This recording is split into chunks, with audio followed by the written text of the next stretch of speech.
you want to say something? Yeah. Just wanted to say thank you to everyone for sharing our journey and never giving up on finding Daniel. I feel that Daniel is your son as well, and it's everyone's strength that's got us through the last 7.5 years, and you'll help us get through the rest of it. Thank you. And I'd just like to underline Denise's message and really say that each link in the chain, from the police, from the SES, and a whole stack of ordinary Australians that have chipped in. Obviously the media have all contributed to getting us where we are today, which very sadly we had the confirmation that Daniel's remains are indeed at Glasshouse Mountains, and that's a monumental step in the family's life, but also a monumental step in the investigation process. And we're to some degree quite traumatised by Daniel's loss and the findings, but at the same time we're hoping that it's the first step in the healing process, and we can move forward from here and recover. There's a lot said about this day bringing closure, but it really doesn't bring closure. What can you guess? What does it mean to you? Yeah, truly we wrestle with finding the appropriate word, and closure is one that Denise and myself and the family have never been enormously comfortable with. I've often sort of grappled with what is the right word. Are we grieving? But what is grief? I to some degree just put it as relief. We've worked incredibly hard to find Daniel and to eventually have confirmation forensically that that skeletal remains, those bones are Daniel's. That it's a place you don't want to be, but at the same time it is relief that perhaps we're entering the very final chapter. You promised to bring Daniel home, didn't you? We will bring him home. It's going to take a little while, but we said we'd never give up, and we proved it.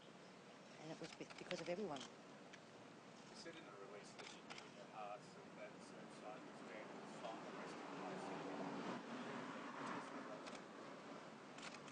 No, we didn't think so. The family was resigned to the fact that two significant finds of shoes, which we all appreciate still needs to be forensically tested, but same brand, similar size, would suggest that that's pretty likely, and without any shadow of doubt, human bones in that area all bring it very close to home, and we just knew in our heart that it would be miraculous if it was not Daniel, as against the reality that it was. Is continuing the search irrelevant for you now, somewhat, now that you found this? Things confirmed to be done? Well, all of Daniel's remains have to be found. Then we can start planning a funeral. And have you thought more about funeral arrangements? Not at this stage. We've had 8 years to think about it. No, we haven't. You took the call from the police commissioner yesterday morning. You spoke to us last time about getting that 5th call, how difficult it would be. Obviously it wasn't difficult at all. Yeah, it was very difficult. It's something like waiting for the sledgehammer to hit you, but when it does come, it's still a shock. And certainly the police commissioner appreciated the difficulty and enormity of that, and the distressing nature of that, and he was very gracious to give us a number of moments and a number of phone calls to perhaps compose ourselves and assess the situation, and then throughout the morning, obviously, there was further communication as media releases and press conferences were organised, and of course our very brief media statement. How is Daniel's mother's coping? Reasonably well, I suppose. At the end of the day, it's a very difficult role that they play. It is their brother that has been murdered, and I don't think any of us would appreciate how moving that would be. But they do their best, and one thing that we're really proud of, Denise and myself, is we're a tight-knit family, and we spent time together yesterday. and we'll spend time again tonight together as a family unit, and you know, we'll just make sure we recover from this and move on. How Will long you before take you'll them? be able to think about funeral plans first? Yeah, look, a funeral is obviously something that's in the back of our mind, but truly the progression of events is to continue the search, to make sure that that area is thoroughly examined and any other remains are extracted and forensically tested, and obviously we don't want to do this 2 or 3 times. You know, Daniel will have a single funeral as he deserves, in the most intact form as we can find. A lot of people, obviously, in the public have shared a lot of what the family's had. Do you have provided a public memorial as well, or would you like to keep the funerals private? I think we'll just have the one, but we haven't decided what yet. You mentioned the boys earlier. Last Tuesday you took them out there. Obviously that was quite an emotional visit and journey for you out at the search site as a Just family. watching the boys' faces was heartbreaking, really. They just stood there and just stared. You could just see the expressions on their faces. I think it was reality setting in that no longer was their boy missing. The reality was their boy was now murdered, and you know, that is a massive step for anyone to comprehend. And you know, they're young men that have, you know, normal emotions, and you know, they were trying to deal with that as best they could. But again, we were the tight-knit group, and we wanted to do that as a family of 4, and we did it. As difficult as it was, you know, we felt it was a step in the right direction. Is your reality that all of Daniel's phones are open now? Stupid questions. Look, we have no control over what will be found. We have no doubt that the police are doing a terrific job out there. Their efforts are underlined constantly that they will continue the search for as long as it takes, in whatever conditions are dealt up, and we all appreciate that. Sadly, we've suffered a week of wet weather, but you know, as soon as it's reasonably fine and conditions permit, they'll be back out there. And look, if it's 3 weeks, 3 months, or 6 months, you know, nothing will stop the police exhaustively searching that area, and you know, we just wait for the professionals to do the job. Will the date for Daniel be set in October? Absolutely, yeah. No, the foundation will continue. It's one of the reasons we get up each day is to make a difference in other kids' lives, to make sure that they're as safe as possible, and if we can use Daniel's real case to better other kids' safety, we'll continue to do that. And certainly next week with Child Protection Week, Denise and I, as part of the foundation, are planning a trip to Cairns. We'll be visiting many thousands of kids along the way, and visiting about 20 schools up and down the Queensland coast. I asked you a question.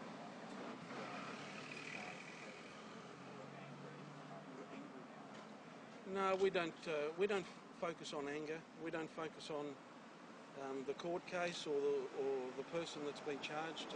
Our focus has always been on finding Daniel, and really that has never changed from the 7th of December 2003.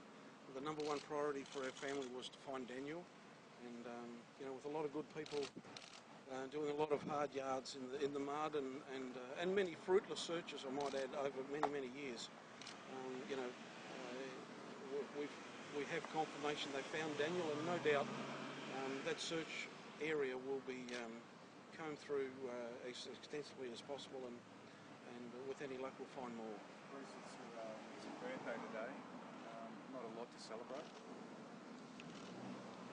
Look, you reach a point that birthdays don't mean an awful lot, but you know, certainly today is the 8th birthday that I'll have without Daniel, and this Sunday is the 8th Father's Day we'll have without Daniel. So you know, they're not lost on the family, and they're certainly not lost on me.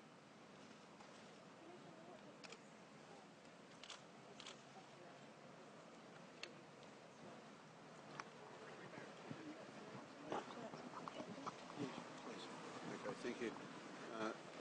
As I mentioned yesterday, there's always been 2 concurrent aspects to this matter.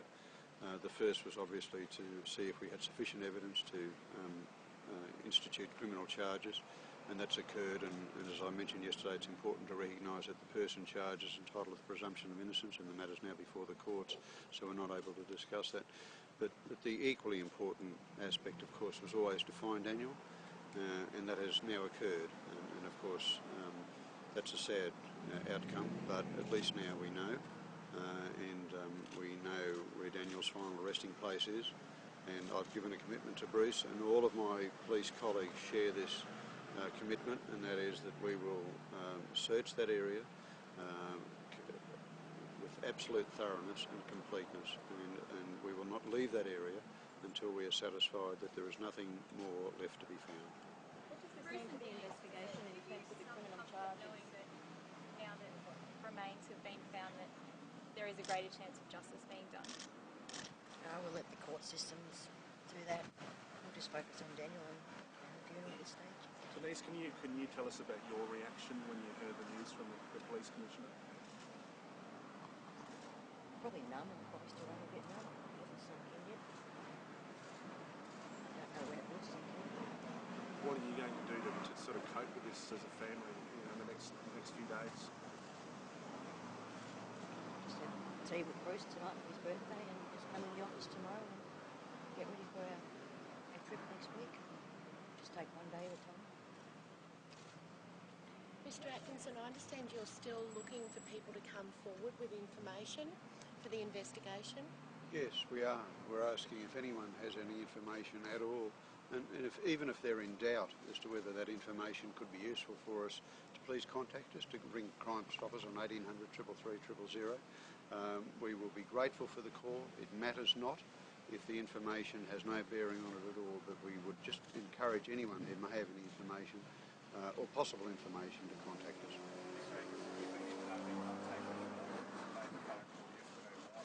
Was that a hard call to make?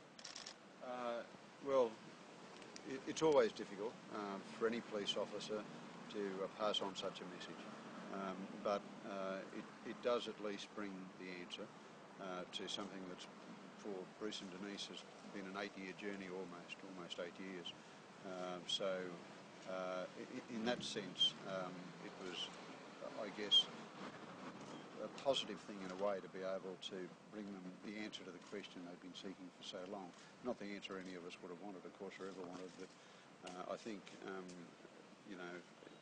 that what Bruce said earlier is absolutely correct in the sense that at the scene, whilst we couldn't say so, that's as in the police, were very confident prior to the DNA examination that we had actually found Daniel, because we needed to confirm that, and the DNA analysis is positive confirmation of that.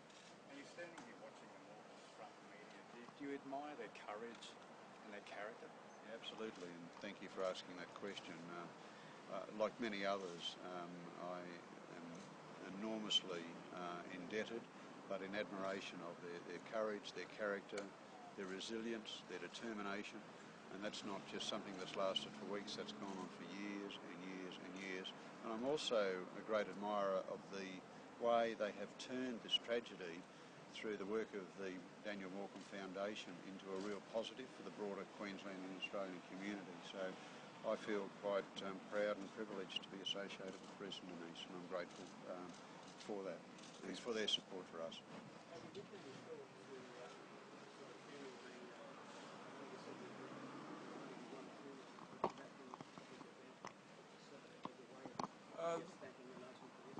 A number of journalists have raised that possibility with us, and truly we haven't given it any firm consideration at all.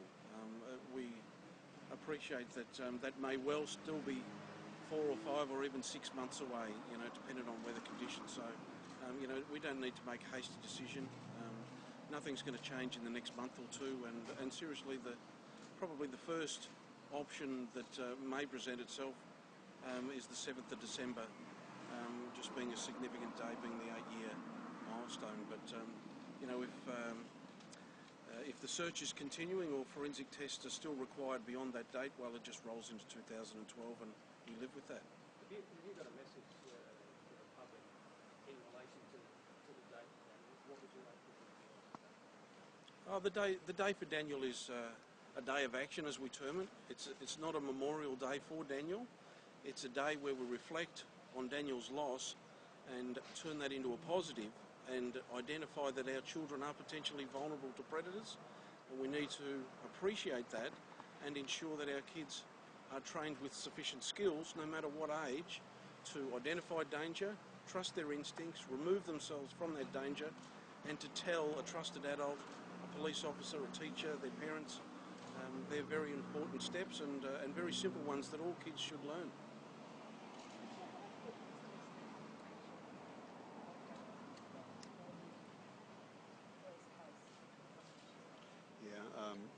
Not appropriate to comment. That relates to the evidence and matters now before the courts. So it'll be up to the court ultimately to determine the strength of any evidence that's presented to it. And the car? Is there anyone to say what is it? No, I'm sorry, nothing beyond what Deputy Commissioner Barnett said yesterday, that the car has indeed been seized and that vehicle is part of the investigation, but it's not appropriate for us to go beyond that at this point in time. Commissioner, how do you feel about this in relation to the events that have unfolded last week? As I've indicated, a couple of times recently, I'm enormously grateful to a whole raft of people. Obviously Bruce and Denise and the Morcombe family and those associated with the foundation and the work they've done. I'm grateful to the community for their support. We have had thousands and thousands and thousands of pieces of information which we were grateful for, and all of that's important. All of that's important.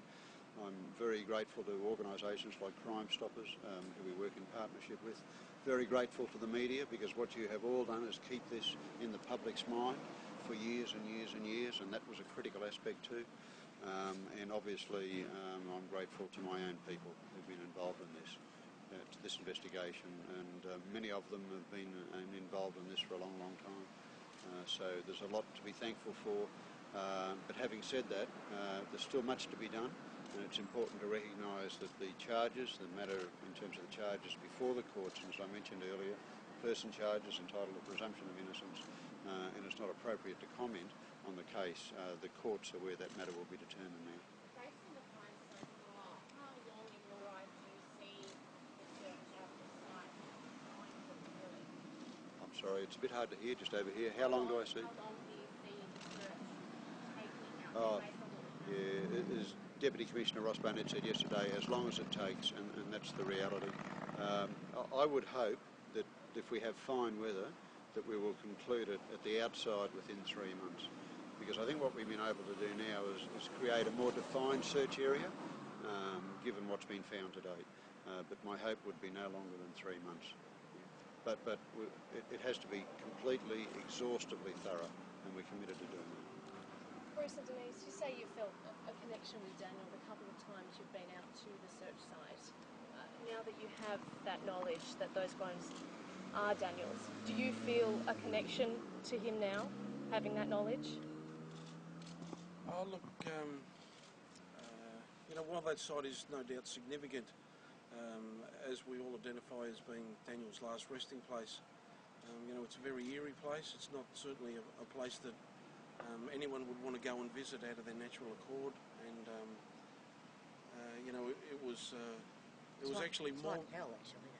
It was more moving this morning visiting the memorial site where Daniel was abducted and acknowledging all the flowers and cards and tributes that are there. That was more moving. The primary side of the search is more a horror place for us to visit as a family. It's somewhere where you have to go, but you don't want to go. What about Daniel's twin? They talked about twins being that special for him. What about him when he was out there? How was his response?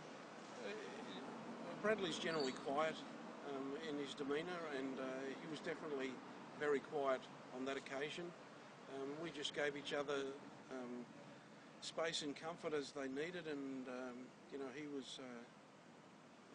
wasn't a broken young man, but you could visibly see in his facial expressions that he was hurting inside, and we did our best as a family to ensure that that was minimised, and certainly over the course of the week, he's got back on that horse and doing his best to get on with life, and certainly the news on Sunday was another beating, but he's genuinely back at work today, and surrounding himself with good positive things and trying to get on with life, and that's a good thing. There was talk this morning of a permanent memorial for Daniel. There was even suggestions on radio about painting the underpass red and stuff like that. Is there something you would like to see that would be an ongoing reminder of Daniel in a permanent structure? We haven't really considered that. Probably keep the memorial still at the overpass there. Probably a place that we can go and visit. I wouldn't want to go and visit. Seems to be the one everyone's adopted, isn't it?